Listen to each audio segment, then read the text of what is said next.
Le ultime manovre finanziarie dell'ex ministro dell'economia Tremonti dell'estate scorsa e le nuove disposizioni in materia di riordino della giustizia tributaria hanno segnato un passo indietro sul piano della tutela del contribuente, con gravi conseguenze sulla composizione e sul funzionamento della giustizia tributaria. Questi alcuni dei temi affrontati stamane nel corso di un convegno svolto a Casa San Filippo e titolato Nuove disposizioni fiscali e tutela del contribuente. Il contribuente deve essere tutelato e per essere tutelato c'è bisogno di una giustizia tributaria che sia terza, al di sopra delle parti e che non sia condizionata da nessun tipo di legislazione che la comprime, come così è avvenuto con i decreti del ministro, con l'ultima manovra del ministro Tremonti di luglio scorso. Bisogna combattere moltissimo l'evasione fiscale, ma per combattere l'evasione fiscale non basta soltanto mandare una Guardia di Finanza a Cortina d'Ampezzo o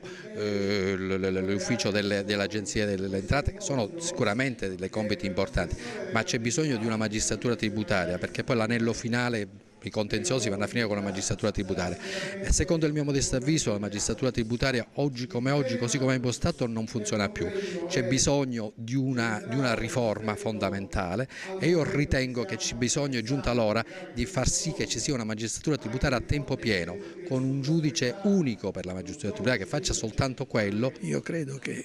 anche il governo attuale e quelli che verranno dovranno essere attenti ad equilibrare questi rapporti e a garantire al cittadino un'adeguata tutela e altrettanto all'altra parte, al fisco, perché è solo da questo, da un equilibrio, che può nascere una stabilità dei nostri rapporti sociali ed economici. All'iniziativa promossa dalla Camera di Commercio di Agrigento e dall'Associazione Nazionale Magistrati Tributaristi, in collaborazione con gli ordini professionali degli avvocati e dei commercialisti, presenti anche gli studenti dell'Istituto Sciascia di Agrigento, sono intervenuti numerosi relatori, tra cui il comandante regionale della Guardia di Finanza, il generale Fabrizio Cuneo, che ha fatto il punto sulle nuove disposizioni in materia di lotta all'evasione fiscale. Noi abbiamo perfezionato la nostra capacità di selezionare i soggetti verso i quali indirizzare i nostri controlli.